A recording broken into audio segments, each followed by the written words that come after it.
વડોદરા ખાતેથી વિગતો પ્રકાશમાં આવી છે, જ્યાં માનવ સર્જિત પૂર આવ્યું હતું।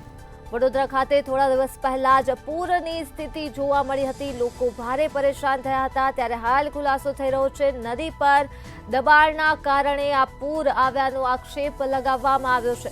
વિશ્વામિત્રી નદી ઉપર દબાણ કરાયા છે, ત્યારે તંત્ર દ્વારા સર્વે કરાતા જ નોટિસ પાઠવવામાં આવી હતી અને આ સાથે જ નોટિસમાં મોટો છબરડો સામે આવ્યો છે।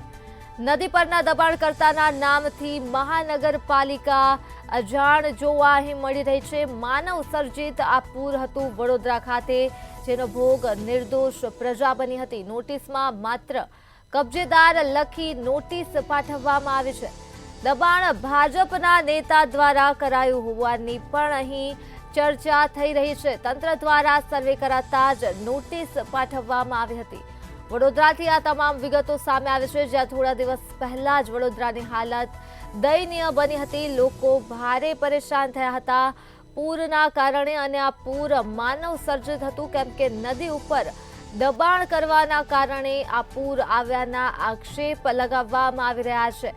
ત્યારે વિશ્વામિત્રી નદી ઉપર દબાણ કરાયા છે। વડોદરામાં આવ્યું હતું માનવ સર્જિત પૂર। માનવ સર્જિત પૂરમાં સંસ્કારી નગરજનોને કરોડો રૂપિયાનું નુકસાની વેઠવી પડી અને નાગરિકોએ ધારાસભ્ય કેવું રોકડ્યા હોય કે ધારાસભ્ય મનીષા વકીલ નો વિરોધ કરીને આક્રોશ ઠાલવ્યો। નાગરિકોનો આક્રોશ અને મીડિયાના અહેવાલ બાદ મહાનગરપાલિકા તંત્ર દોડતું થયું। મંતવ્ય ન્યૂઝે એક અહેવાલ બતાવ્યો હતો અને એમાં બતાવ્યું હતું કે વિશ્વામિત્રી નદીના પટ હોય, ભૂખી કાંસ હોય કે રૂપારેલ કાંસ હોય, તેમાં જે બિલ્ડરોએ દબાણ કર્યું છે તેના કારણે જ વડોદરા શહેરમાં પૂર આવ્યું છે। મંતવ્ય ન્યૂઝે અહેવાલમાં બતાવ્યું હતું કે સમા હરની લિંક રોડ પરથી વિશ્વામિત્રી નદી પાસ થઈ રહી છે। આ નદી પર રિટર્નિંગ વોલ બનાવી દેવામાં આવી છે। શું આની પરમિશન લેવામાં આવી છે? તેમજ આ જ નદીની બાજુમાં 30 મીટરનું માર્જિન છોડ્યા વગર એક ઓરડી બનાવી ગઈ છે અને મોટો બંગલો પણ બની રહ્યો છે।